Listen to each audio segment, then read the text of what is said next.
नमस्कार। आज मैं शामल की घटना के बारे में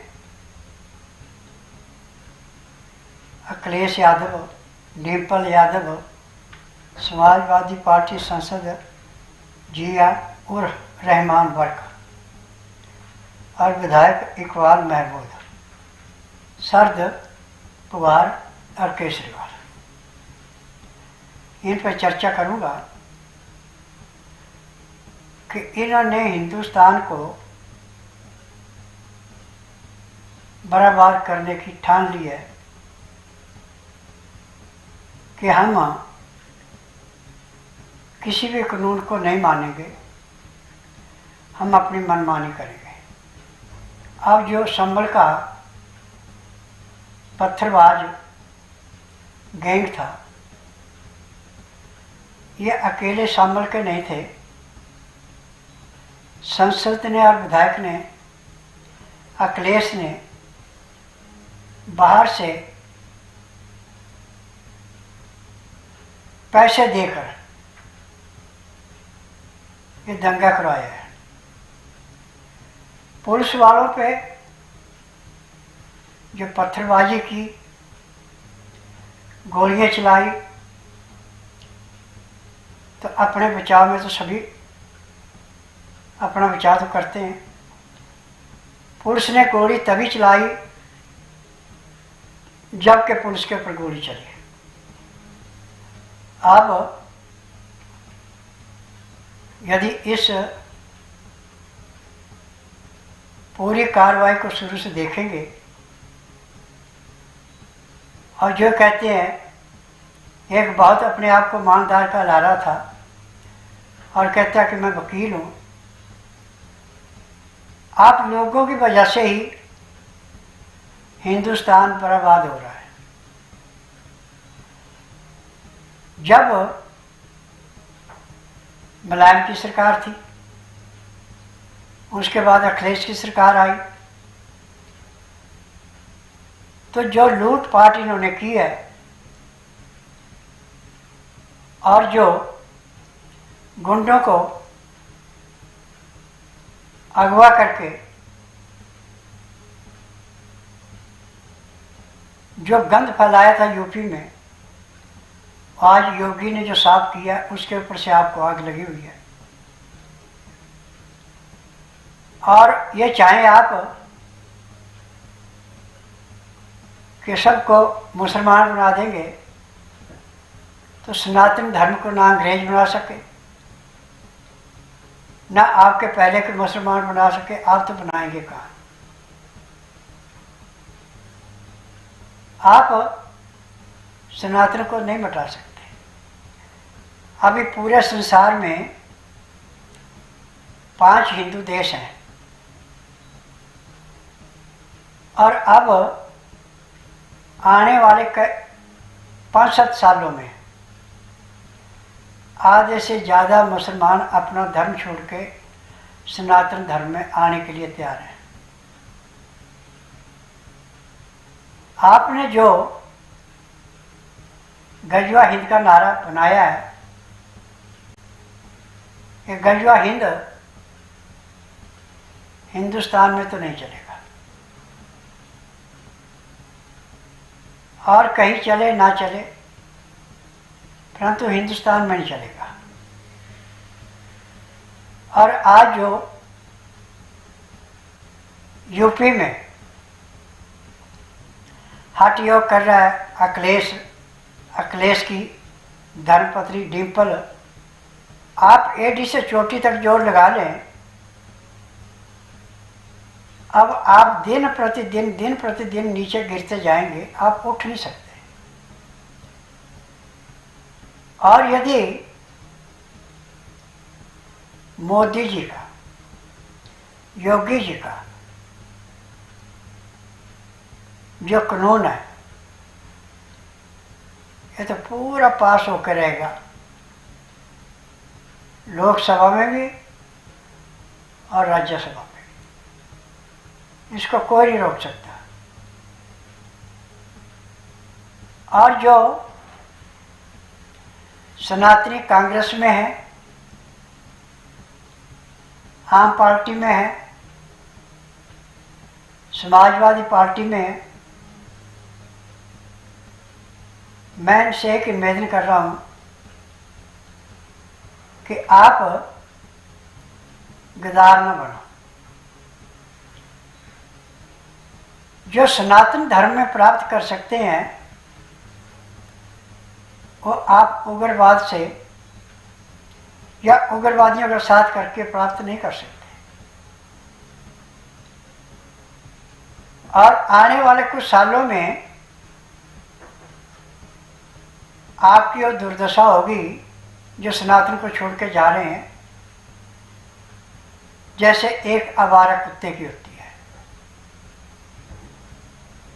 क्योंकि आवारा कुत्ता किसी एक घर का तो है नहीं, वो तो घर घर जाके भीख मांगता है, पेट पालता है, परंतु नुकसान नहीं करता। और आप जो हिंदू धर्म को मिटाने के लिए चले हैं और हिंदू धर्म पे उंगली उठा रहे हैं, आज तक जिसने भी हिंदू धर्म पे उंगली उठाई वो खुद ही मलिया मेट हुआ और कुत्ते की मौत मरा। अब 1975 में जब इंदिरा ने केस हारने के बाद, जब सुप्रीम कोर्ट ने कहा था कि आप इलेक्शन नहीं लड़ सकती, जब तक इलेक्शन नहीं होगा तब तक आप प्रधानमंत्री की सीट पर रह सकती है, ये उस जज का सबसे बड़ा गलत फैसला था जिसने केस हारने के बाद उसको प्रधानमंत्री की सीट पर बैठने दिया। यदि उस टाइम इमरजेंसी ना लगी होती तो जो हिंदुस्तान की दुर्दशा इंदिरा ने, राजीव ने, मनमोहन ने की है वो नहीं होती। और जो इनका एक नरसिंह राव जो था, उसने भी जो गलत फैसले लिए थे वो भी नहीं होते। परंतु दुर्भाग्य की बात है कि आज तक हिंदुओं में एकता नहीं थी, हिंदू बटे हुए थे, जिसकी वजह से आप राज कर गए। अब हिंदू बटेंगे नहीं, हिंदू तो जैसे मोतियों की माला परोई जाती है ऐसे परोई जाएंगे। क्योंकि हिंदू को झुकाने वाला आज तक कोई भी ऐसा सनातनी नहीं निकला था जो उनको समझाता कि हम जात पात में ना बटें। जो हिंदुस्तान में रहता है वो हिंदू है। हम इस बात को पकड़ के चले। धीरेन्द्र शास्त्री जी ने जो रास्ता पकड़ा बहुत उत्तम रास्ता है। यदि आप इसके साथ चलते हैं और हिंदुस्तान को हिंदू राष्ट्र बनाना है तो आपको जहाँ जहाँ भी इसकी रैली हो रही है वहाँ साथ देना चाहिए। अखिलेश, डिम्पल, समाज पार्टी के जितने भी सांसद हैं, विधायक हैं, इनको हिंदू बिल्कुल अनदेखा कर दें। इनके कहने पर चलेंगे तो आप अपना नुकसान करेंगे। और ये तो अब आगे झूठ बोल के जो जीत गए वो सीटें, अब दोबारा ऐसी सीटें नहीं जीत सकते। और मैं तो चाहता हूँ आने वाले इलेक्शन में इनकी जमानतें भी जब्त होनी चाहिए। अब अखिलेश ने जितने भी गुंडे से उनके सिर के ऊपर राज किया, और इसके अंदर एक है कि इसके अंदर बड़ी काबिलियत, मैं तो बिल्कुल काबिलियत नहीं मानता। ये अपने बाप के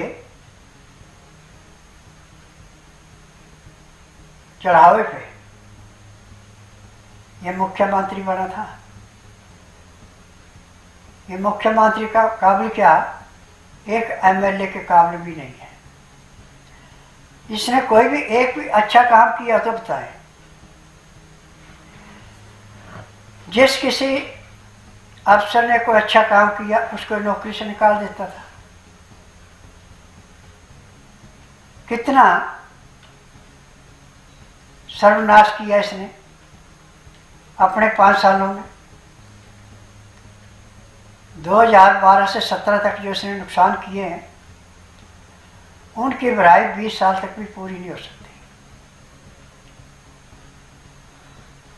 और जो खनन का इसने दोहन किया, जिस एसडीएम ने द्रोण रोकने की कोशिश की, उसके ऊपर कितना अत्याचार किया इसने, और खुद आके फिर अपने आप कितना अत्याचार किया, कितना यूपी को लुटाया। आज यूपी जो योगी जी ने सुधार किया, ये सुधार ऐसे रहना चाहिए। इसमें अब जो यूपी को लूट के खाने वाले थे, उनकी आंख में नहीं खुलनी चाहिए इस तरह, बल्कि ऐसे को तो कड़ी से कड़ी सजा भी मिलनी चाहिए।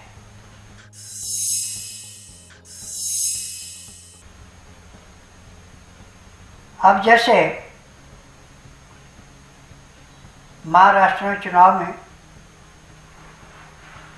शरद पवार ने जो जो गलतियां की हैं, उन गलतियों से पब्लिक ने सजा तो अच्छी दी है, और बीजेपी को बहुमत दिला करके ये समझो कि अब 5 साल के लिए महाराष्ट्र स्वर्ग को पौड़ी लगाएगा। यहाँ पे जो अत्याचार इन्होंने किए थे, ये अत्याचार अब नहीं होंगे। हर एक की सुनवाई होगी, गलत काम होगा नहीं, और सही से पीछे हटेगी नहीं। अब जैसे थोड़ी सी बारिश होने पर सड़कों पे पानी आ जाता था, अब इस साल वो पानी नहीं आएगा। आगे 5 सालों तक ऐसी दुर्दशा नहीं होगी। इसमें दुर्दशा करवाने वाला शरद पवार था, क्योंकि इसने उस टाइम आदित्य ठाकरे को, उदय ठाकरे को सपोर्ट करके मुख्यमंत्री ने बनाया होता, और जैसे बीजेपी की सरकार बनी थी उसको रहने देता, तो आज जो महाराष्ट्र की दुर्दशा इन्होंने की थी वो नहीं होती। अब 26/11 का जो हादसा हुआ है, उसमें पूरा हाथ सोनिया गांधी का था, और सोनिया गांधी ने सोचा था कि मैं भागवत को बदनाम करके विश्व बेइज्जती कराऊंगी हिंदुस्तान की। यदि वो दरिंदा ना पकड़ा जाता तो पोल न खुलता। और जब मिलिट्री ने कहा था कि हम पाकिस्तान पे अटैक करने जा रहे, तो कैसे इसने रोका था। और आज भी राहुल कितने झूठ बोल रहा है, कितने प्रेम कर रहा है। और कल तो इसने हद ही कर दी, जो कि राष्ट्रपति की बेइज्जती की, प्रधानमंत्री की बेइज्जती की, और अपने आप को बहुत बड़ा लीडर मान रहा है। ये सारे कारनामे तो आपके नाना ने, नानी ने, बाप ने और आपने किए हैं। आप ये बताइए कि 1947 से लेके और 1977 तक जो भी आपने राज किया है, इसमें शास्त्री जी के अलावा किसने कौन सा अच्छा काम किया। और शास्त्री को भी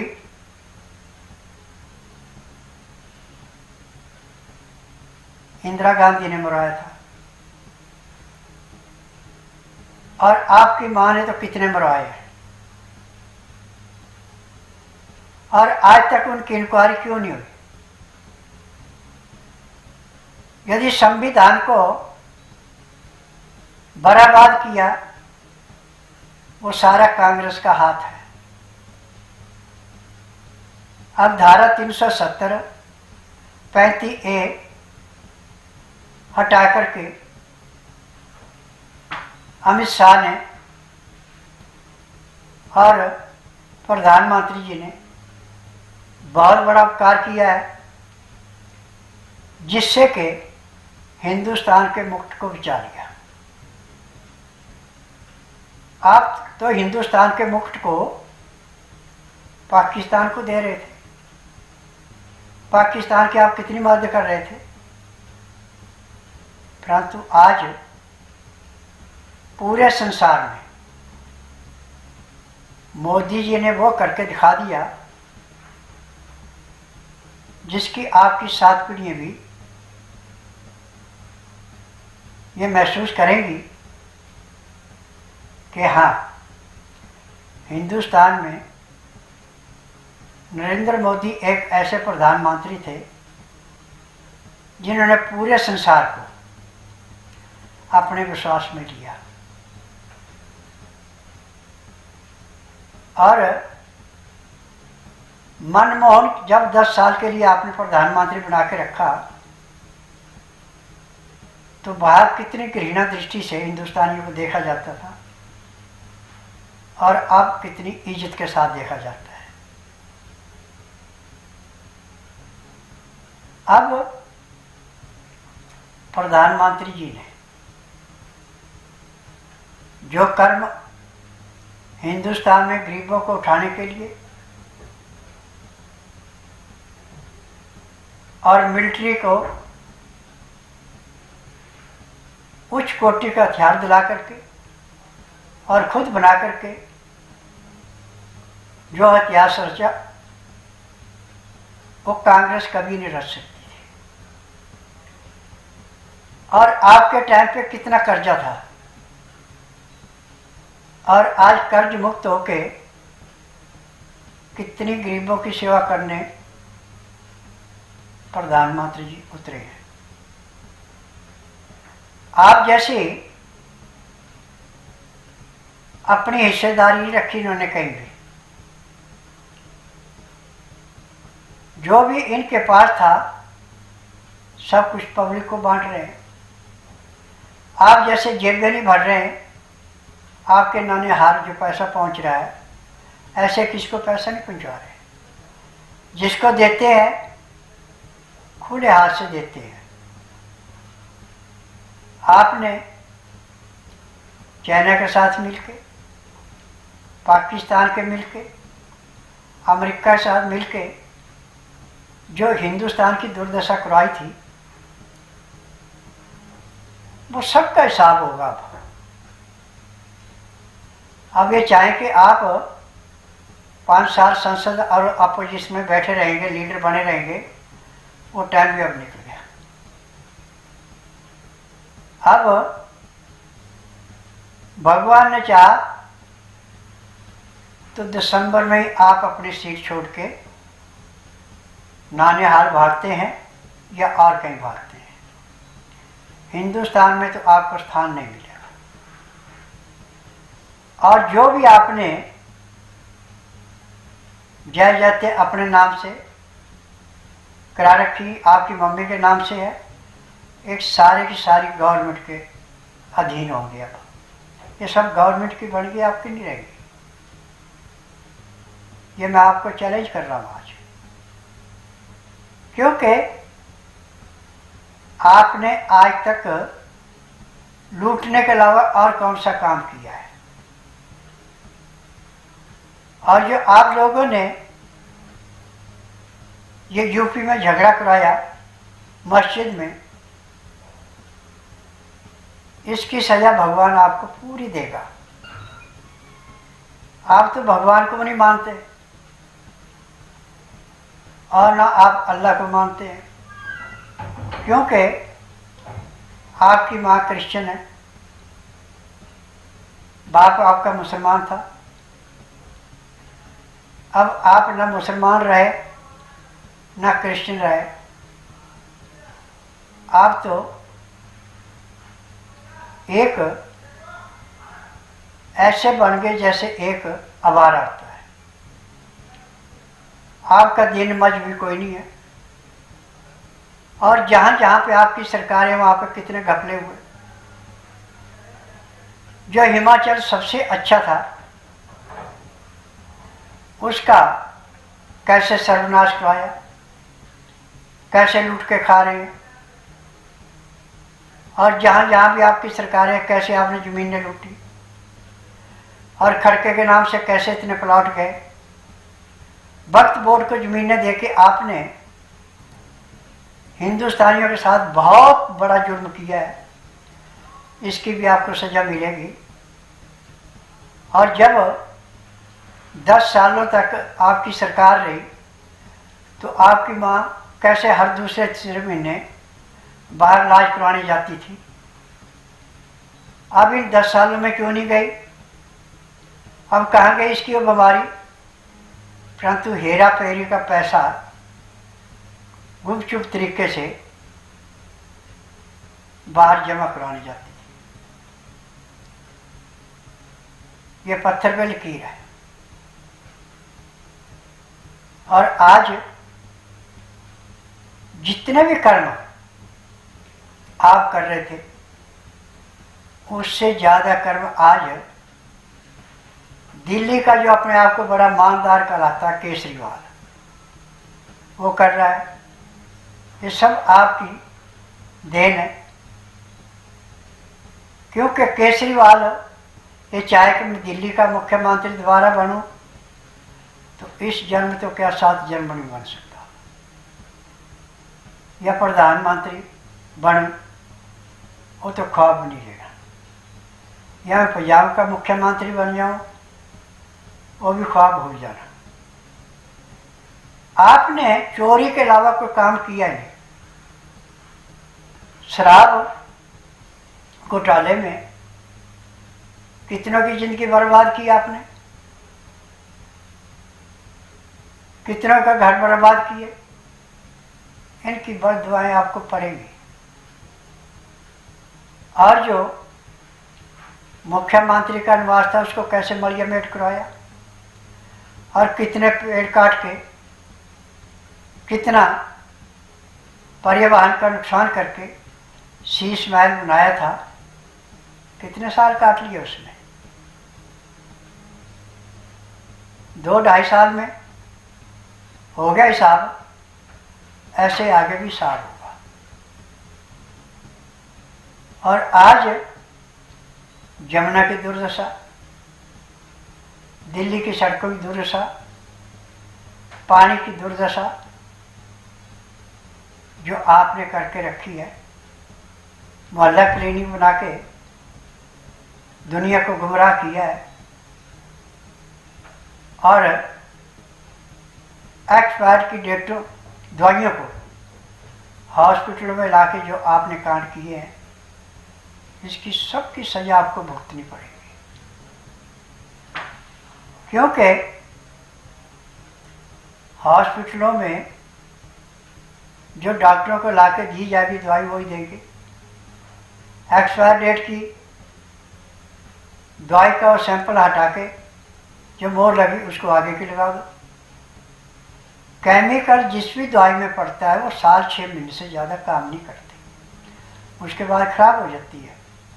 सिर्फ एक आयुर्वेद में ऐसी दवाइयाँ हैं जिनमें नमी ना जाए तो 10 साल तक भी रहेंगी, उनमें कोई किसी किस्म का नुकसान नहीं होता।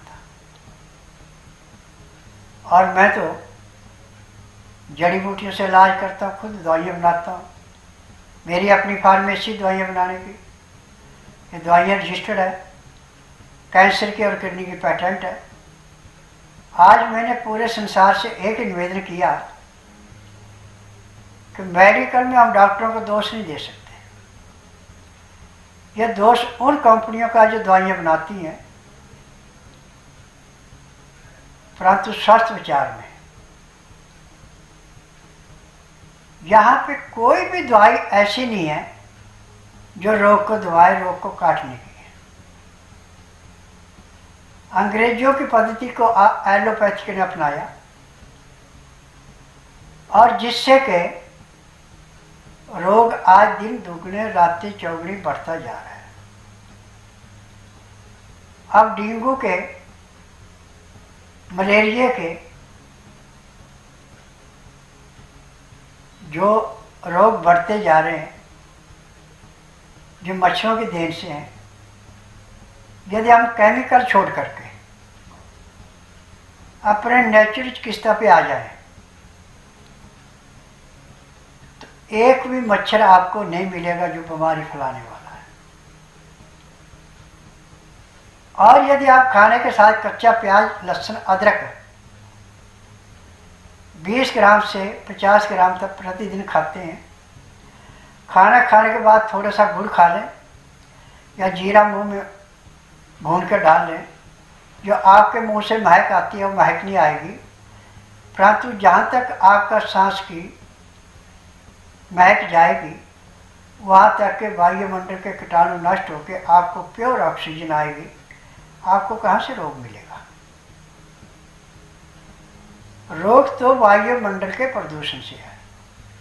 लहसुन, प्याज, अदरक खाने वाले का शरीर पैर के तलवे से सिर के बाल तक का बिल्कुल निरोग रहता है और उसको मुंह पे कपड़ा लेने की जरूरत नहीं, चाहे कितनी भी भयंकर से भयंकर बीमारी में चले जाए। लहसुन, प्याज, अदरक की महक जैसे सांस छोड़ेगा उसमें बाहर निकलेगी, जहाँ तक वायुमंडल में घूमेगी वहाँ तक के कीटाणु नष्ट हो गए, आपको प्योर ऑक्सीजन आएगी। रोग कहाँ से आएगा? रोग जितने भी प्रदूषण से है। आज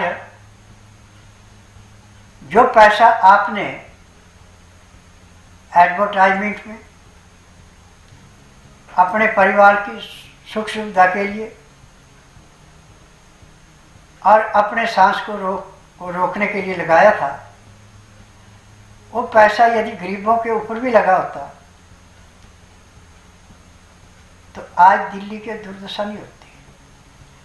आप ये कहते हैं मुफ्त की योजना, कि मैं बिजली मुफ्त में दे रहा हूँ, आप किसी को मुफ्त में बिजली नहीं दे रहे हैं। बिजली का जो रेट था वो 4 गुना आपने बढ़ा के रखा है और बिजली 24 घंटे दिल्ली के अंदर होनी चाहिए। आपकी 6-6 घंटे बाद बिजली कट रही है, 4-4 घंटे बाद बिजली कट रही है। और आपने जितनी लूट मार की है इतनी आज तक किसी सरकार ने नहीं की। बल्कि मैं तो सेंट्रल की सरकार से एक निवेदन करना चाहता हूं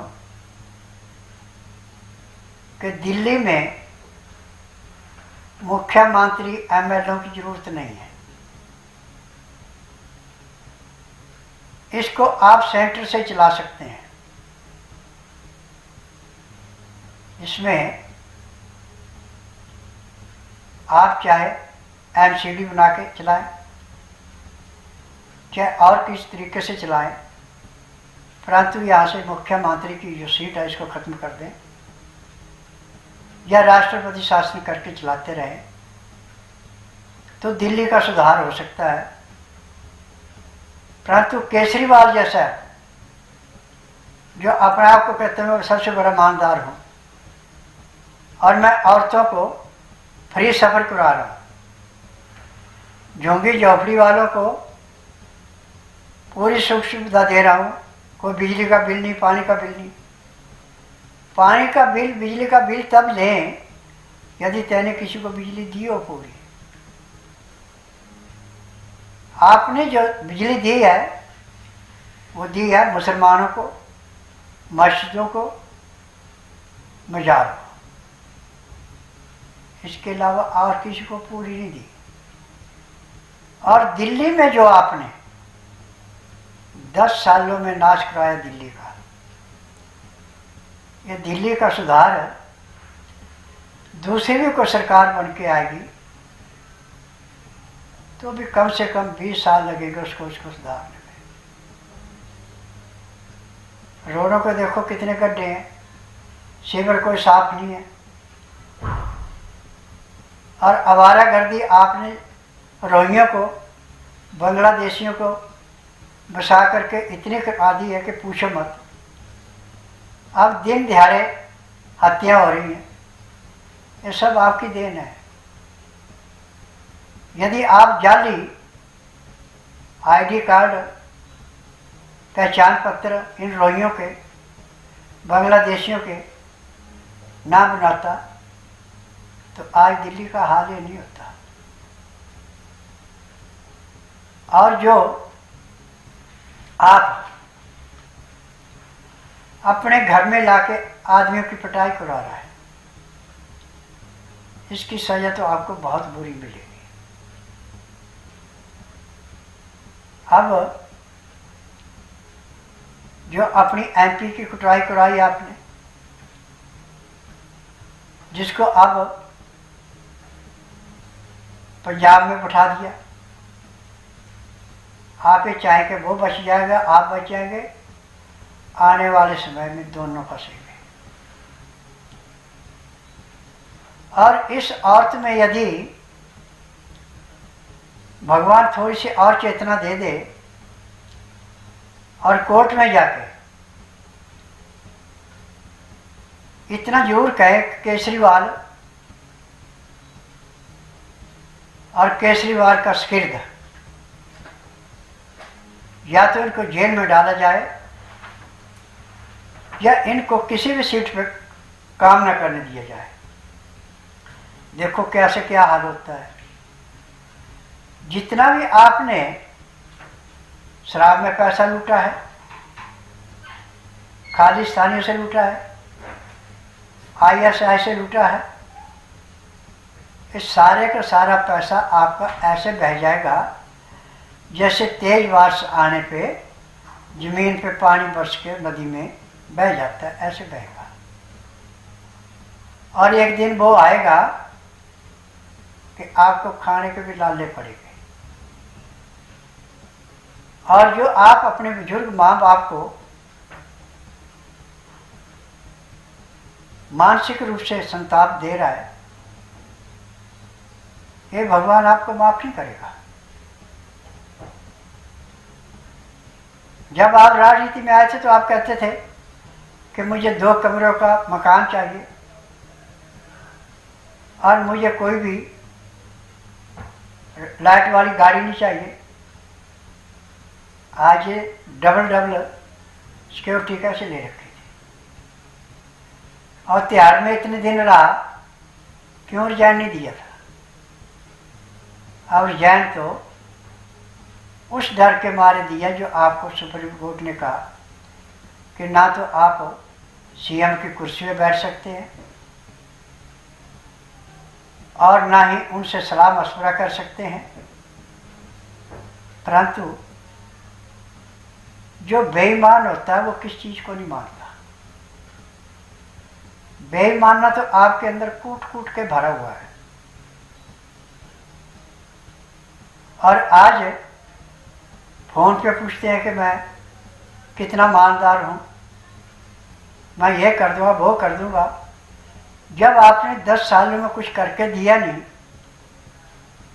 तो आगे 5 साल के लिए यदि आपको चुन के लिए भी आए तो और ज़्यादा, उससे ज़्यादा नुकसान करेगा। और जब पुलिस को मांग रहा था कि मेरे हाथ में दे दो, तब तो पुलिस का भी बेड़ा गर्क कर देता। जो पुलिस काम कर रही है वो भी नहीं करने देता, क्योंकि आपके कारनामे, राहुल के कारनामे, अखिलेश के कारनामे ये तो ऐसे हैं कि जैसे कोई वोट आपको देता है तो समझो अपने पांव पर कुल्हाड़ा मार रहा है। जिसने अपने जीवन को बर्बाद करना वही आपको वोट देगा, और जिसने अपने जीवन को उज्जवल बनाना है वो बीजेपी के अलावा और किसी को वोट नहीं देगा। बीजेपी में जो राजनीति है वो और किसी पार्टी में नहीं है। और बीजेपी में जो भी आज तक वायदे किए गए वो सारे के सारे पत्थर पे लकीर है। वो पूरा काम करते हैं,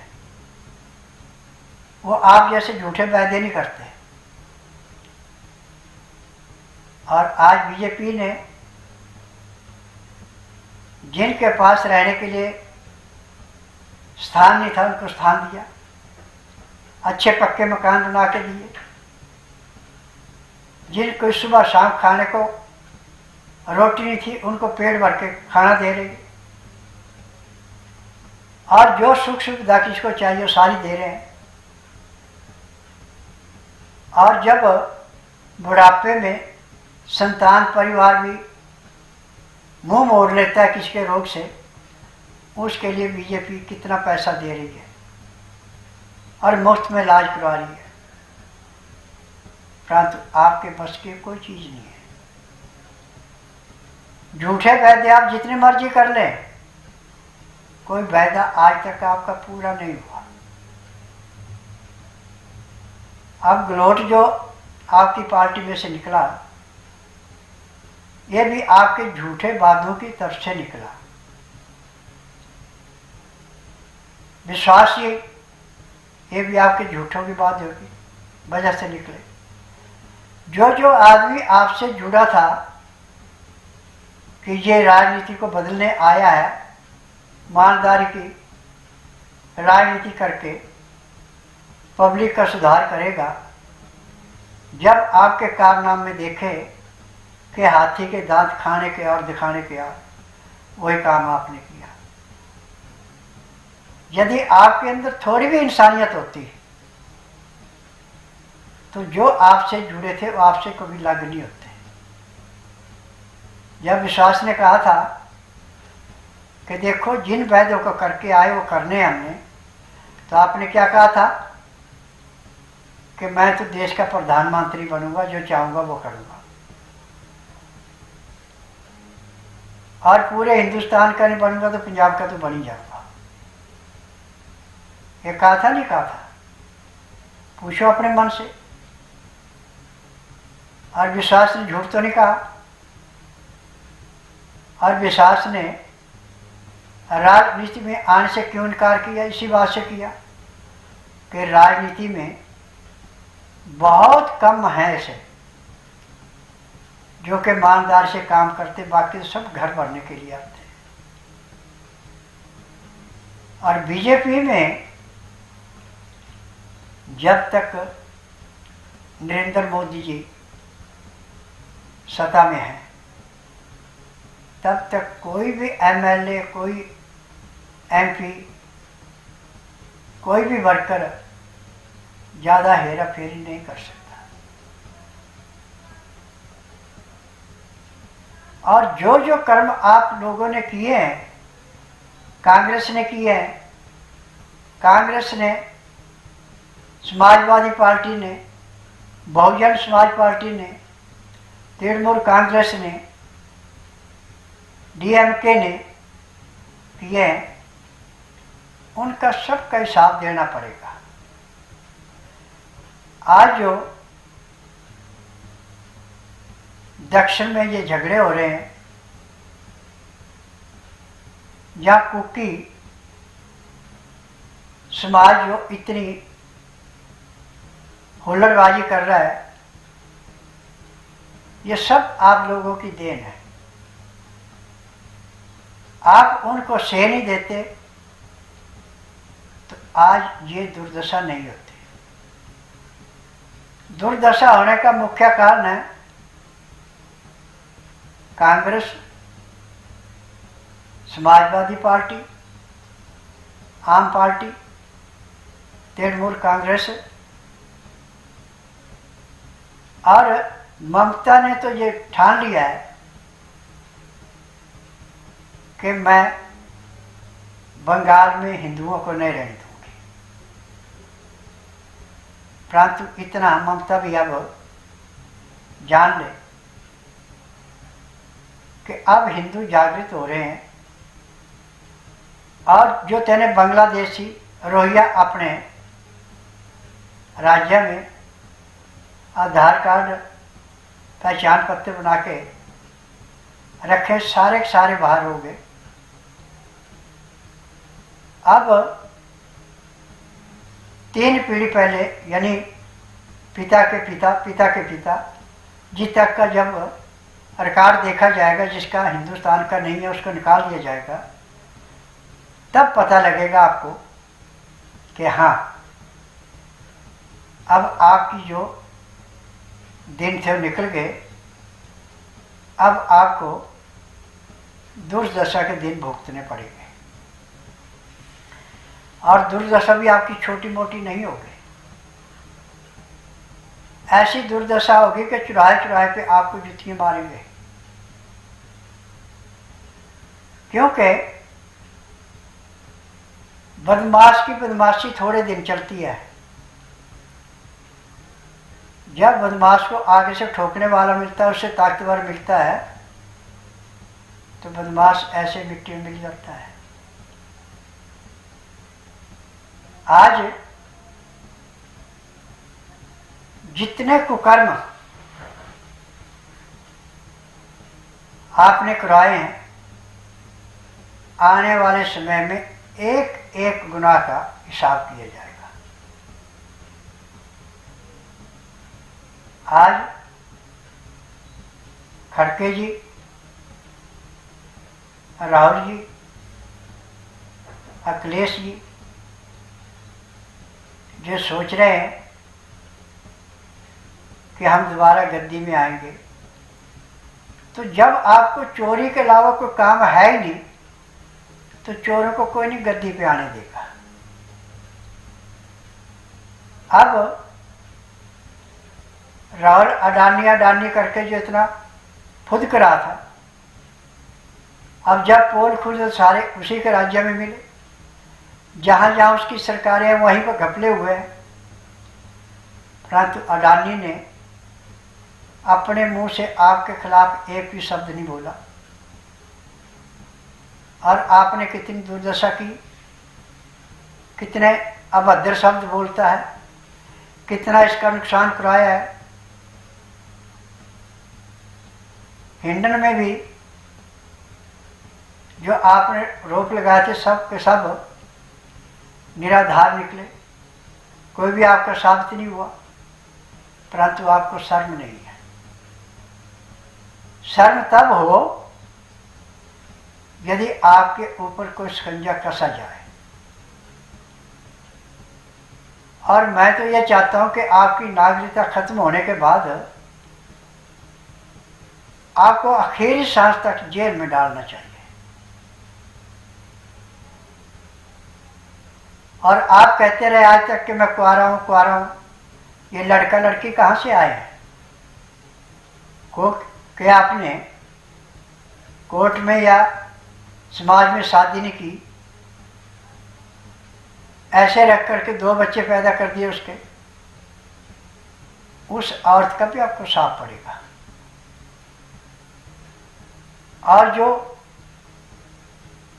अपने लीडर की लड़की से दुष्कर्म करके उस घर को बर्बाद किया, उसकी भी आपको पूरी सजा मिलेगी। और आज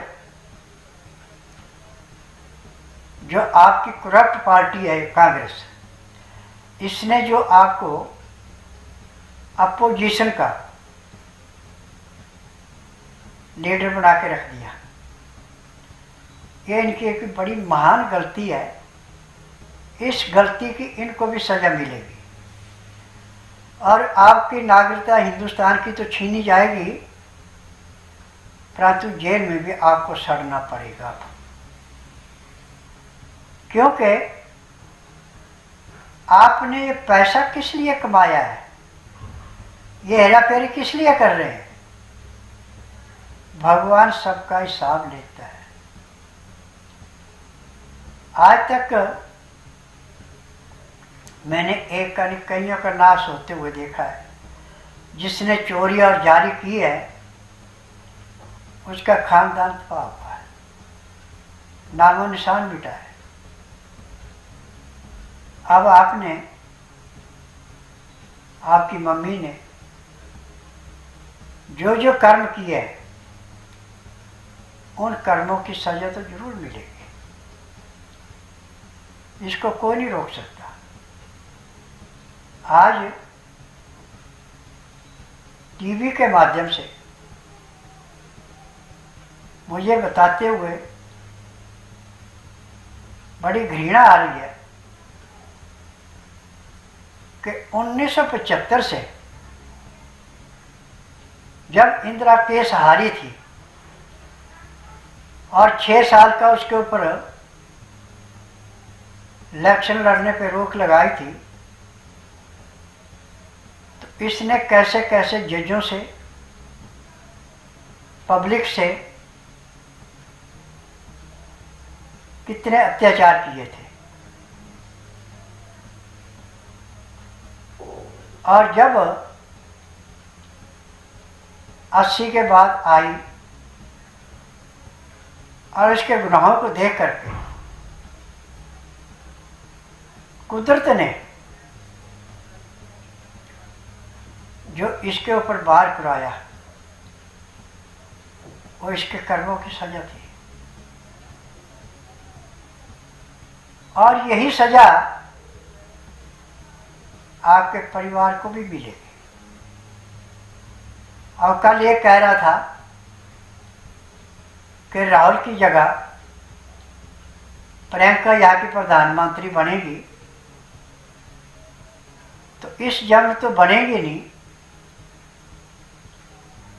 परंतु अगले किसी जन्म में बन जाए तो मैं कह नहीं सकता। और ये कौन सी आपसे कम है? ये कहावत है कि जैसा दूध वैसा पूत।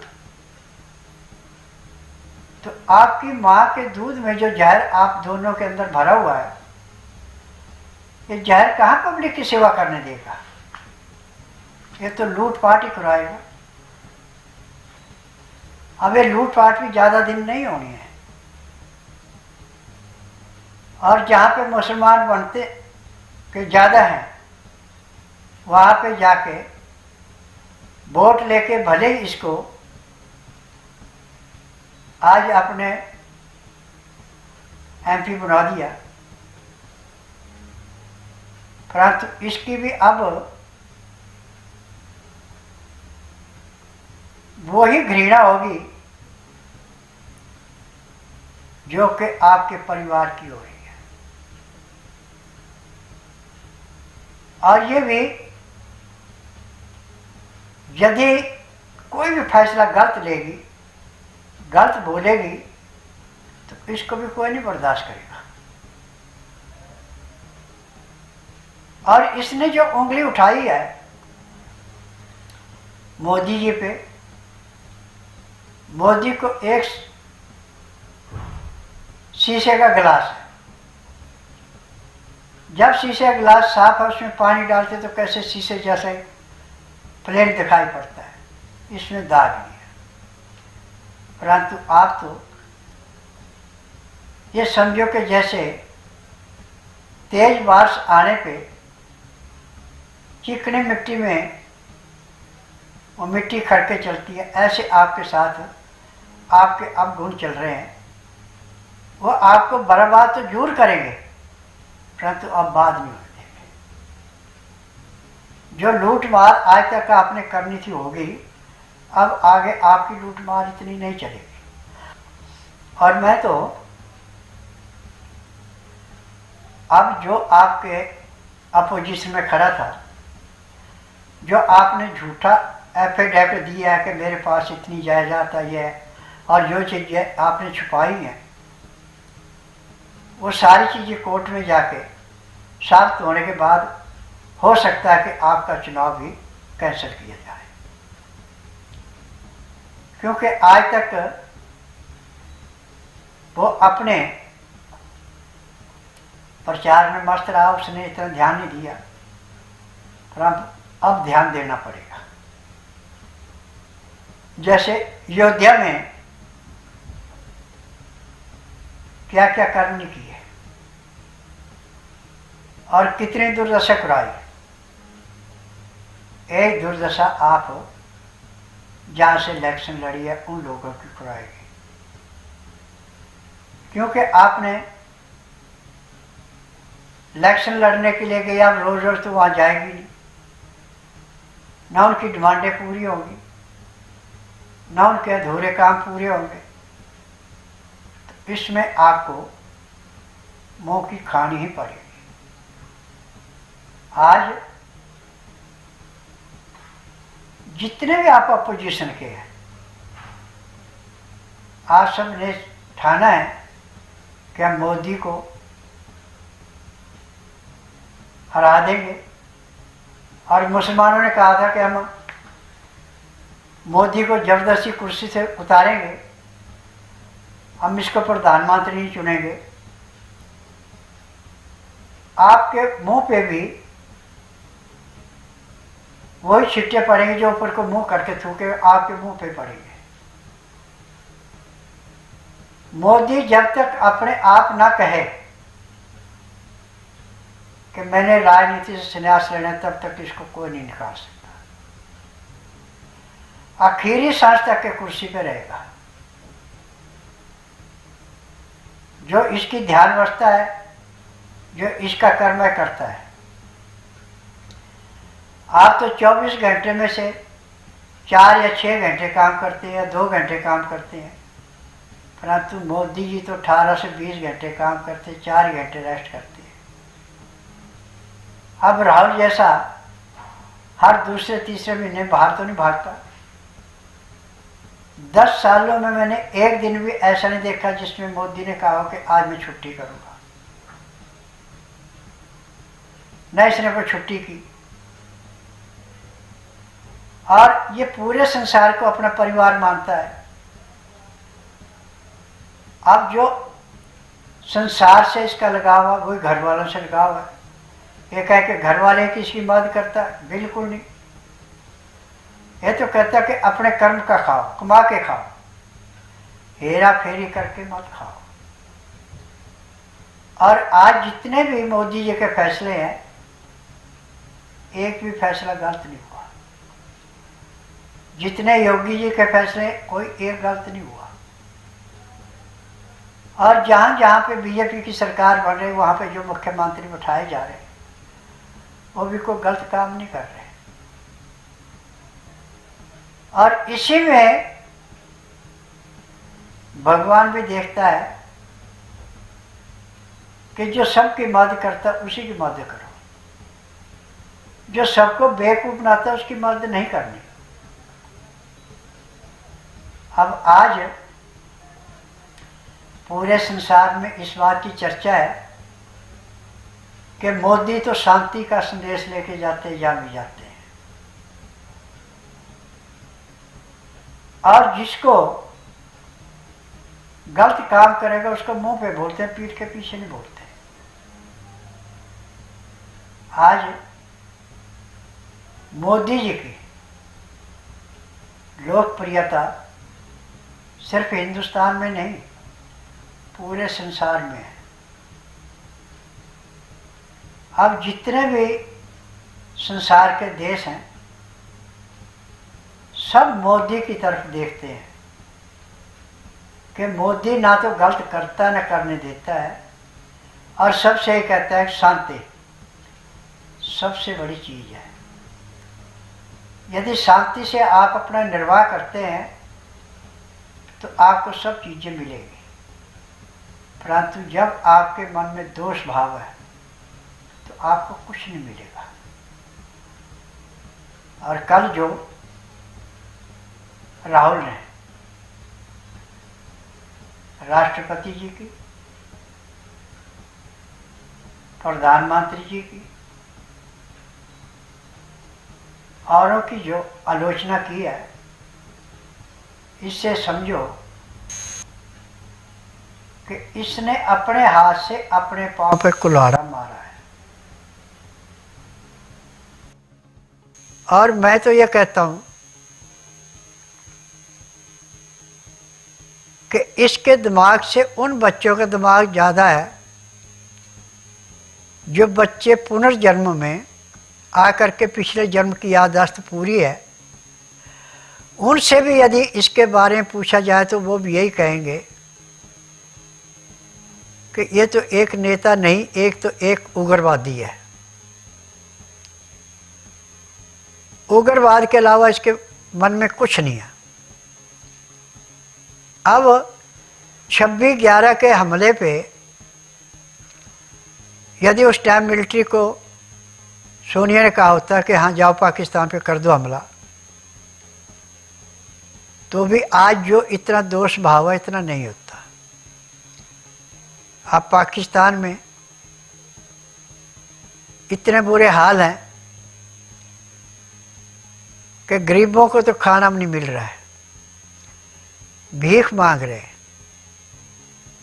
परंतु हिंदुस्तान में मोदी जी को किसी को भीख मांगने के लिए मजबूर नहीं किया, सबको घर में बैठे बिठाए राशन दे रहे हैं। ये तब मिल रहा है राशन जब मोदी के अंदर ईमानदारी है और पब्लिक का उद्धार करने की है, खुश रखने की है। परंतु जो गद्दार हैं, जिनको अच्छा खाना पसंद नहीं आता, गंदगी पसंद आती है, वही मोदी के खिलाफ जाते हैं। और आज तो मैं इतना दावे से कह सकता हूँ, जो 543 में से 240 सीटें आई थी, यदि आज इलेक्शन हो जाए तो हो सकता है कि 500 सीटें भी अकेले बीजेपी की आ जाए। 43 सीटों में अपोजिशन बैठ जाए तो मैं कुछ कह नहीं सकता, क्योंकि जो हिंदुओं से कन्वर्ट होके मुसलमान बने डर के मारे, वो मुसलमान भी अब दोबारा बीजेपी के अलावा किसी को वोट नहीं देंगे और अपनी खुशहाल जिंदगी जिएंगे। परंतु जो जायचंद बने हुए हैं, यदि इनको वोट देते हैं तो समझो कि अपने पांव के खुद कुल्हाड़ा मार रहे हैं। कुल्हाड़ा मारने का जो काम है यह अपोजिशन वालों का, कि खुद भी हेरा फेरी करो, दूसरे से भी कराओ। जैसे राहुल, सोनिया, केजरीवाल, खड़के और जितने भी अपोजिशन के मंत्री यह कर रहे हैं। अब यदि सीबीआई इनकी इंक्वायरी करे तो इसमें कई लाखों के घोटाले इनके पकड़े जाएंगे। परंतु दुख की बात है कि हाई कोर्ट बीच में टांग अड़ा देता है। अब हाई कोर्ट में जो कांग्रेस के पिट्ठू जज हैं, ये तो कभी नहीं चाहेंगे कि मोदी का भला हो। ये तो मोदी को दबाने करे, कांग्रेस को खुश करने की सोचेंगे। परंतु आप ही कितने दिन रहेंगे? भगवान ईमानदार की परीक्षा लेके उसको तो प्रबल बनाता है और बेईमान को ऐसे निचोड़ता है जैसे गन्ने को रस निकाल के उसका छिलका अलग कर दिया जाता है। तो अब वो समय आने वाला है जिसमें के 26 जनवरी से पहले पहले आधे से ज़्यादा जो आपके अपोजिशन के एमएलए एमपी है, ये अपने आप पार्टी को कोसेंगे और इनकी गलत नीतियों पे खुद ही उंगली उठाएंगे। हमें इतनी उठाने की जरूरत नहीं पड़ेगी, क्योंकि जो उनकी इज्जत मान होना था वो अब बिल्कुल दिन पर दिन घटता जा रहा है और आगे भी घटेगा। और जो उग्रवादी होता है, इसको देख के कोई राजी नहीं होता, उससे हमें हर एक करने कर जाता है। आज दिल्ली के अंदर जो जो कर्म केजरीवाल ने और इसके एमएलओ ने किए हैं, ये अब आने वाले इलेक्शन में वोटों की भीख मांगेंगे, तो इनको जो असली सनातनी है वो वोट की भीख नहीं देगा। ये वोट उसी वर्कर को देगा जो ईमानदारी से उनका भी ख्याल रखेगा। अब यहाँ पे जो एमएलए है महेंद्र यादव जी, इसने मेरे आश्रम के आगे पानी की जो नाली थी, ये नाली मैंने अपने आगे 74 फुट लंबी बना रखी थी और 9 इंच की चिनाई थी, अंदर बाहर दोनों तरफ, अंदर की तरफ भी बाहर की तरफ भी। और जब मैं यहाँ पे आया था तो रोड से 8 फुट ऊपर मैंने इसमें लेंटर डलवाया था, 6 इंची मोटा, जिसमें के 12, 15 और 20 mm के सरिये पड़े थे। और लेंटर इतना मजबूत था कि इनको क्रेन से तोड़ने के लिए भी उसमें 2 दिन लगे थे। और उन्होंने कहा था कि हम इसको नाली को जैसे आपने लेंटर डाला ऐसे डाल के देंगे। आज 18 से 24 ख़त्म होने लगा, 7 साल हो गए, वो नाली मेरी वैसी खुली है। और जो यहाँ पे पानी का कनेक्शन था कॉलोनी में, 2018 का कनेक्शन काटा, अभी तक नहीं मिला, जबकि उसमें पाइप दबा रखा है, प्लास्टिक का है, और उसमें कुछ घरों को कनेक्शन दे रखे हैं, उनके मीटर नहीं लगे हैं। परंतु मैंने पश्चिम बिहार में झंडे वाला में जब अप्लाई किया, उन्होंने कहते आपके एमएलए ने कहा कि अभी कनेक्शन नहीं देने। अब मैंने इसका केस कोर्ट में कर रखा है। कोर्ट वाले कहते हो पर्ची दिखाओ, पे पर्ची कहाँ से दिखाएं जब के एमएलए के ऑर्डर हैं, वो स्टाफ उसके बगैर तो दे नहीं सकता, तो कनेक्शन कहाँ से देंगे। और दुख की बात है कि हर जगह पानी की गाड़ी जाती है,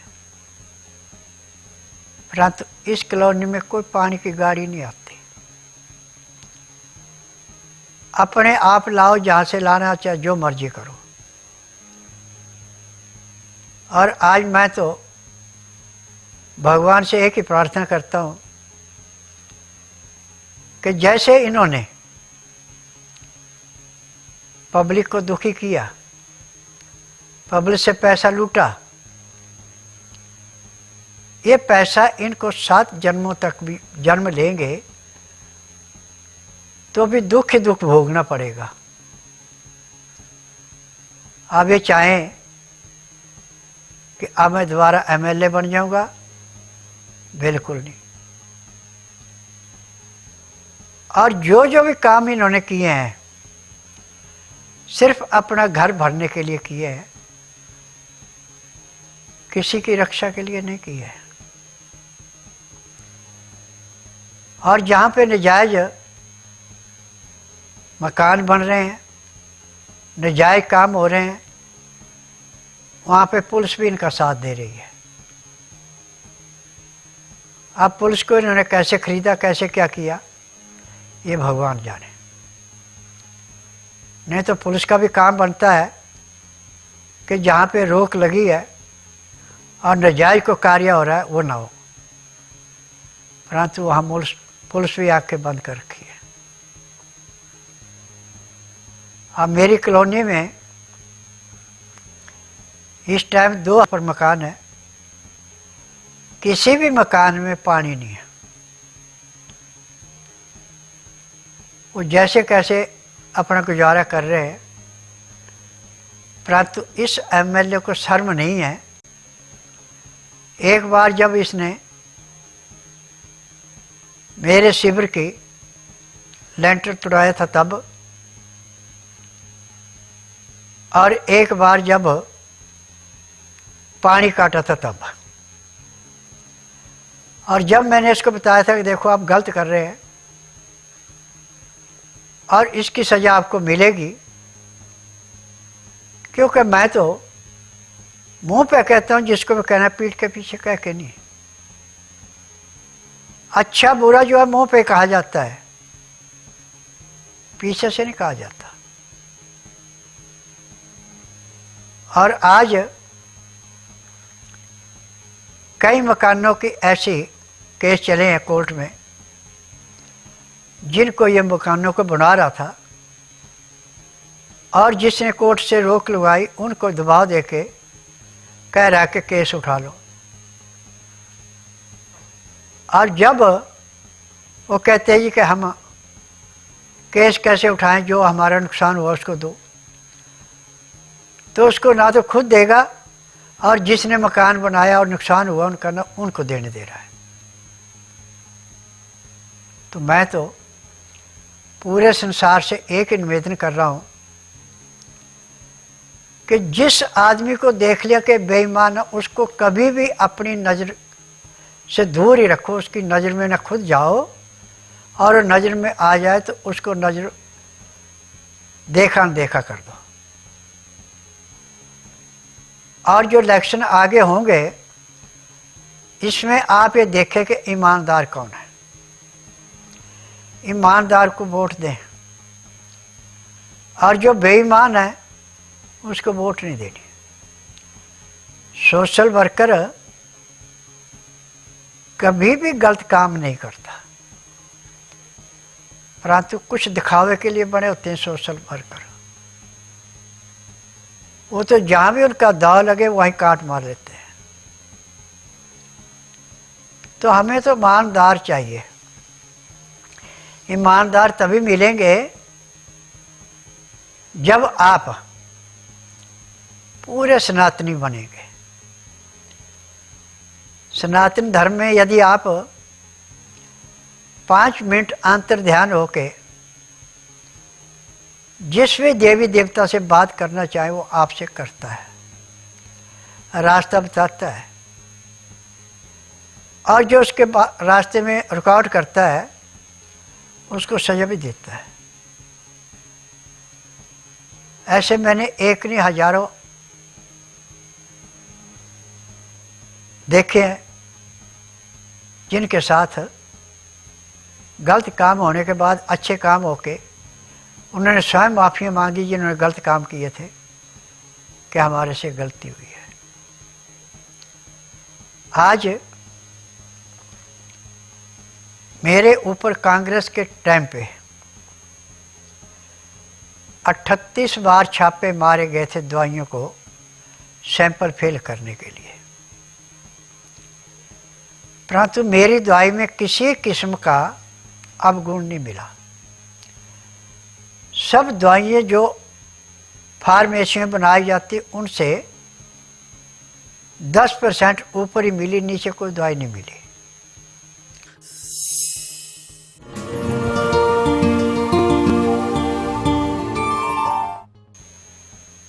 और मैंने पूरे संसार से एक निवेदन किया कि जिसका उपचार कहनी उसका उपचार मेरे पास है। रोग 90% तक कोई भी है, जिस दिन मेरे पास आते उसी दिन उसको 10 से 15-20% आराम पहले दिन मिल जाता है, परमानेंट, टेम्परेरी नहीं। और 15 दिन की दवाई से किसी का रोग समाप्त होता है जिसका छोटा रोग था, जिसका ज़्यादा है उसको 1 महीना लगता है, और जिससे परहेज नहीं होता, ज़्यादा रोग होता है, उसको 2-2.5 महीने लगते हैं। मेरी दवाई सारी उम्र नहीं खानी पड़ती, केवल उतने दिन खानी जितने दिन रोग है। तो आज गठिया के मरीज, कैंसर के मरीज, हार्ट के, सोराइसिस के, माइग्रेन के, मंदबुद्धि, जिनके संतानें नहीं होती, या जिनको घुटनों को कहते हैं ग्रीस खत्म होगी, घुटने का ऑपरेशन करना पड़ेगा, जो भी रोगी मेरे पास आता उसी दिन उसको 20% आराम मिल जाता है। और एक ही बात कहते हैं कि आपके हाथ में जादू है। मैं कहता हूँ जादू नहीं है, ये जड़ी बूटियों का असर है। आप YouTube पे स्वस्थ विचार, सेहत की बात, स्वस्थ विचार घरेलू नुस्खे, स्वस्थ विचार 24x7 में, यदि आप प्रोग्राम देखेंगे YouTube पे तो आपको पता लगेगा कि हर एक रोग को मैं कितनी गहराई में बताता हूँ, और उसमें कितना रोगी को आने पे लाभ होता है। और जो भी इंटरव्यू उसमें पढ़े हैं, जैसे दूसरे पैसा दे के कराते हैं, ऐसे कोई इंटरव्यू पैसा दे कर नहीं कराया गया। जो रोगी ठीक हो गया और उसने मन में ये दया आई कि जैसे दुख मैं भोग रहा हूँ दूसरा कोई ना भोगे, उसको संचेत करने के लिए वो अपनी बात रखते हैं और खुले मन से रखते हैं, और बताते हैं कि हमने कहाँ कहाँ पे पैसा बर्बाद किया और यहाँ पे आके आज कैसे सुख सुविधा मिली और कैसे रोग कटा। यदि गलत खान पान से शरीर में कहीं भी रुकावट होती है तो नज़ले से होती है। नज़ला जिस हिस्से में जाके रुक गया वो हिस्सा जाम हो जाता है। और मेरे आश्रम में वात पित्त कफ जो शरीर को चलाते हैं, इनको तीनों को बराबर रखने की एक दवाई नहीं, सैकड़ों दवाई है। और मुझे आज 10,000 जड़ी बूटियों की पहचान है जिनसे मैं दवाइयाँ बनाता हूँ। ये दवाइयाँ रजिस्टर्ड है, पेटेंट है, इनका साइड इफ़ेक्ट कोई नहीं है। और जिस दिन रोगी आता है उसी दिन उसको 20% आराम तो जरूर मिलता है। और मेरा काम है आंधे को दिखाना, बहरे को सुनाना, गूंगे से बुलाना, बाल से संतान उत्पत्ति कराना, न मर्द को मर्द बनाना, अनहोनी को होनी करके दिखाना। और जिनका अधरंग होकर मुंह टेढ़ा हो जाता है, आंखें तिरछी हो जाती है, पेंगी होती हैं, वो भी ऐसे यहाँ पे ठीक किया जाते हैं। महीने 1.5 महीने से ज़्यादा टाइम नहीं लगता। जैसे शिकंजे में टेढ़ी मेढ़ी चीज़ को बिल्कुल सीधा किया जाता है, ऐसे होते हैं। अब मेरे पास अधरंग के, डिस्ट्रोफी के मरीज जिस दिन आते हैं उसी दिन अपने मुंह से कहते हैं कि मुझे 15% आराम है, मुझे 20 है, मुझे 30 है। उनके भाग्य पर निर्भर है। और आज बच्चा, बूढ़ा, जवान, मर्द, औरत कोई भी है, मेरे पास सबका उपचार ऐसे है जैसे दूध में से मक्खी निकालना।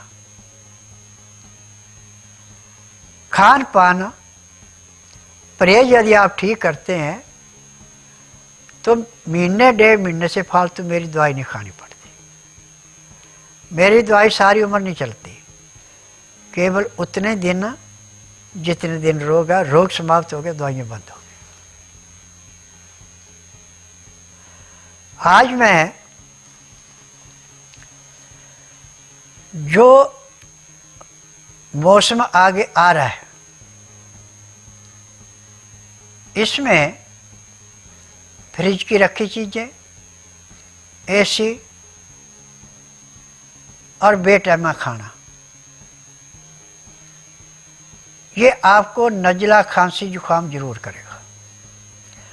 यह दिन का खाना आप 12 बजे से पहले पहले ताज़ा गर्म गर्म खाना खा लेते हैं और खाना खाते समय 2 गिलास लहसुन, प्याज, अदरक का रस मिला के पानी में पीते। पानी का टेम्परेचर 15 से 18 डिग्री होना चाहिए। उसका तरीका है कि 2-4 गिराई खाना खाया, 2 घुट पानी पिया। खाना खाने में, पानी पीने में 1 घंटा लगा देता है। और उसके बाद 5 मिनट वज्र आसन बैठ के, दिन का टाइम है तो 20 मिनट थोड़ी सैर कर लें। आधे घंटे के लिए सब आसन लेटें, 5 मिनट के लिए बाईं साइड लेटें, 3 मिनट के लिए दाईं साइड लेटें। उठ के अपना काम करें, उसको ना नज़ला, ना जुकाम, ना खांसी, कुछ नहीं होगा। और कभी आपको नज़ला, जुकाम, खांसी हो भी जाए तो आप अदरक का रस और शहद, अदरक के रस को थोड़ा गर्म कर लेना, निकाल के तब शहद मिला के उसको चाटना, आपको बहुत ज़्यादा आराम मिलेगा। और 1 हफ्ते में आपका नज़ला, जुकाम, खांसी खत्म। और ये नहीं कर सकते हैं तो आप पका हुआ नींबू लें, पीले रंग का, उसको काट के 2 टुकड़े करें, बीज निकाल दें। इसमें सिंधा नमक और काली मिर्च पीस के रख लें किसी शीशी में। चुटकी भर उसमें डाल के उस नींबू को तवे के ऊपर या चिमटे से पकड़े गैस पे थोड़ा गर्म करें। अब वो काली मिर्च, नींबू का रस, काला नमक, काली मिर्च नींबू के अंदर जो आपने डाले थे वो पूरे नींबू में रच जाएंगे। अब एक फांक को चूसने में आधा घंटा लगाएं, पूरे नींबू चूसने में 1 घंटा लगाएं। ना आपको खांसी रहेगी, ना जुकाम रहेगा। और जिसका बलगम भयंकर है वो लैट्रिन के द्वारा निकल जाएगा। और सर्दियों में अमूमन ठंड लगी, सिर में दर्द हो गया, गैस रुक गई, सिर में दर्द हो गया, नज़ले का ज़्यादा जोर हो गया, सिर में दर्द हो गया, तो पके हुए नींबू का रस निकाल के कपड़े से छान के ड्रॉपर में डाल लें। हर 4-4 घंटे बाद 5-5 बूंद नाक में डालते जाएं और लंबा सांस लें ऐसे। दर्द तो आपका 10 सेकंड के अंदर अंदर ख़त्म हो जाएगा। और जो नज़ले जुकाम से आपके शरीर में दर्दें हो रही थी, कमजोरी महसूस हो रही थी, वो भी खत्म। अब स्वस्थ विचार में मैंने 10 किताबें लिखी हैं। एक गौ अंक पे है, एक एक्यूप्रेशर पे है और 8 दवाइयों पे है। यदि ये किताबें आपके घर में हैं तो रोग के अनुसार आप उनमें से किसी भी नुस्खे को अपना सकते हैं। उससे आपको किसी डॉक्टर हकीम के पास जाने की ज़रूरत नहीं। आप घर में जो चूल्हे चौके में आपके पास 108 चीज़ें, उन्हीं से आप उसका उपचार कर सकते हैं। और आज सबसे ज़्यादा तिल्ली की और फैटी लीवर की बीमारी बढ़ती जा रही है। इसके लिए जैसे आपकी भूख कम होना शुरू हो जाए तो दिन में 2 बार पका हुआ नींबू काट के बीज निकाल दें और उसमें काला नमक, काली मिर्च या सिंधा नमक, काली मिर्च पीस के नींबू के अंदर भर के उसको गर्म करके चूसेंगे। एक फाँक चूसने में आपने आधा घंटा लगाना है, तो आपका फैटी लीवर, बड़ी हुई तिल्ली भी अपने आकार में आ जाती है जब शुरू का टाइम हो। जब ज़्यादा बढ़ जाती है फिर दवाइयाँ लेनी पड़ती हैं। नींबू, काला नमक, काली मिर्च लीवर की, पैंक्री की, पित्ते की, गुर्दे की, तिल्ली की, ये एक किस्म की सजीवन बूटी है, अमृत है। और जिनको बार बार पत्थरी बनती, पत्थरी नहीं होती है, जो मैदे की चीज़, अनाज, जो भी आपने कुछ खाया है उसको पानी नहीं मिला, वो गुर्दे में बैठ जाता है, पित्ते में बैठ जाता है। जहाँ भी बैठ गया वहीं पे पत्थर का रूप धारण कर लेता है। यदि हम खाना खाते समय 2 गिलास गर्म पानी 15 से 18 डिग्री में लहसुन, प्याज, अदरक का रस मिला के पी रहे हैं तो हमें ज़िंदगी में कोई रोग होगा ही नहीं। जितने रोग हैं हमारे गलत खान पान से, छना हुआ आटा, धुली हुई दालें, छीली हुई सब्जियाँ, ये तो सिर्फ हम पेट भरने का काम कर रहे हैं, इससे रोग नहीं कटता। रोग काटने के लिए नाजों का छिलका, दालों का छिलका, सब्जियों का छिलका, जिसमें sodium, potassium, magnesium, phosphorus, silicon सब चीज़ें हैं, तो हमें किसी भी उम्र में कोई रोग नहीं होगा। रोग होने का कारण आपकी लापरवाही। यदि हम खाना 12 बजे से पहले दिन का खा लेते हैं, रात का दिन अस्त होने से पहले खा लेते हैं, घंटा 1.5 घंटा पहले, या अस्त होने के 1 घंटे के अंदर खा लेते हैं, हमें रोग ही कोई नहीं है। परंतु रात को खाना खाते हैं 10, 11 बजे, 12 बजे, 2 बजे, फिर सोते हैं, फिर हमें रोगों की भरमार लगती है। और दिन का खाना खा रहे हैं 2:30, 3 बजे, वो खाना आपका पचता नहीं, फिर रोग होते हैं। यदि आप दिन का खाना चाहे सुबह 6 बजे खा लें और शाम का खाना यदि आप टाइम के नहीं पहुंच सकते तो भुने हुए चने और बिना मसाले का गुड़, चने छिलके के साथ खाएं और थोड़ा गुड़ खा के गुनगुना पानी पी लें, आपको कोई रोग नहीं होगा। भुना हुआ चना भी एक किस्म का घी का काम करता है और भूख को मिटाता है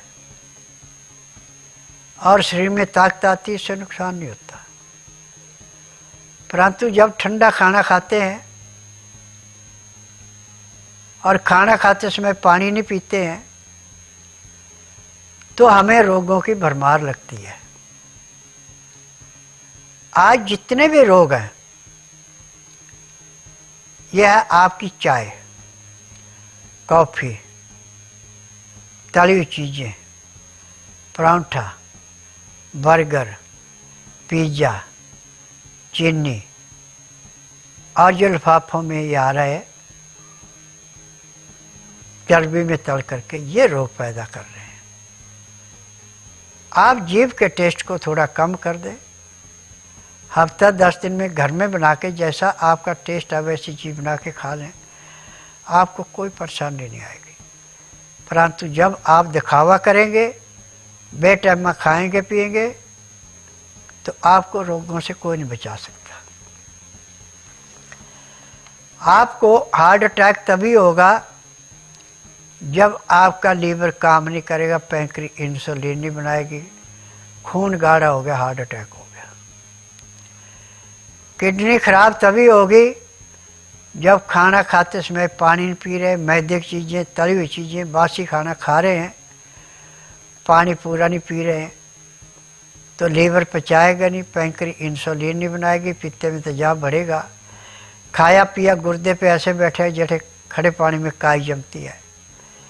अब जो खून थोड़ा बहुत बन के तिल्ली को दिया, तिल्ली ने स्वीकार नहीं किया, उल्टा फेंक दिया, फिर आपकी किडनी खराब हुई।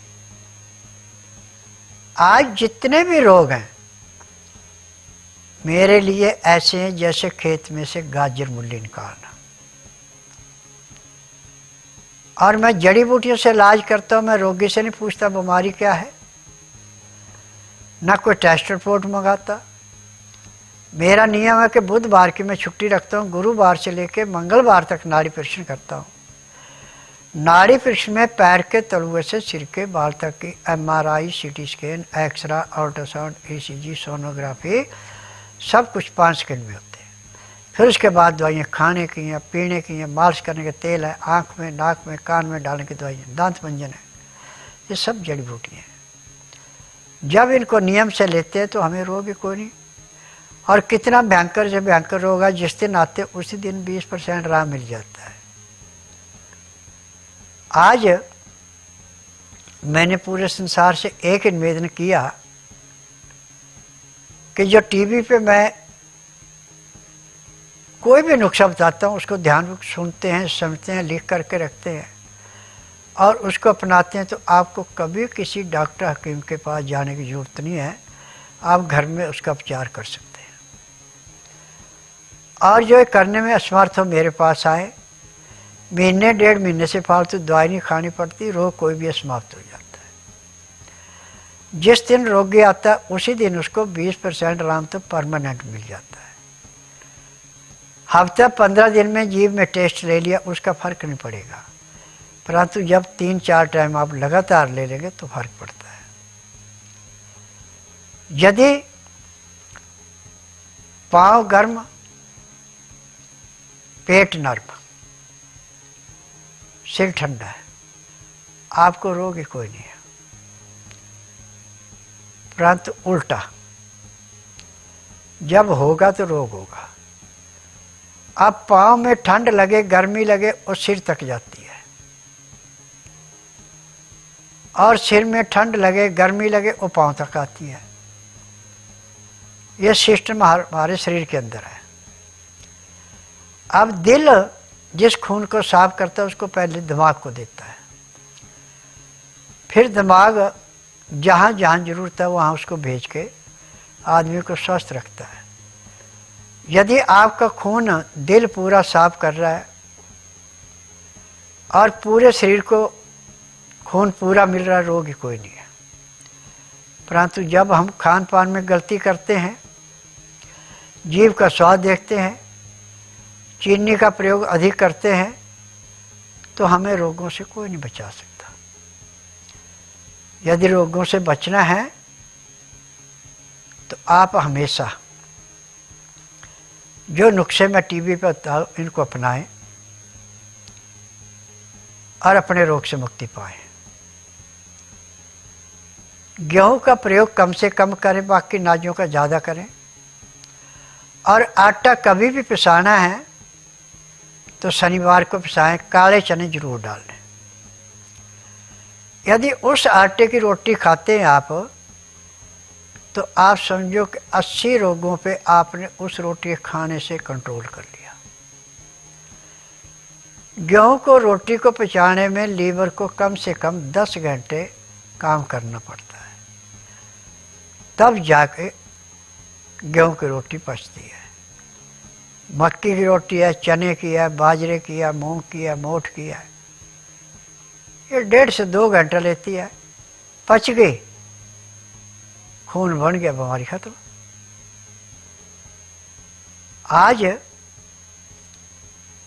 हमें हरी पत्तेदार सब्जियां ज़्यादा से ज़्यादा प्रयोग करना चाहिए और नमक आयोडीन छोड़ के सिंधा या काले नमक का प्रयोग करना चाहिए। लाल मिर्च, हरी मिर्च कम से कम, काली मिर्च का प्रयोग अधिक से अधिक करें। हल्दी आप सब्जी है, दाल है, या आप पानी पी रहे हैं उसमें भी हल्दी उबाल के पीते हैं तो पैर के तलुए से सिर के बाल तक के हर एक अंग की रक्षा ऐसे होती है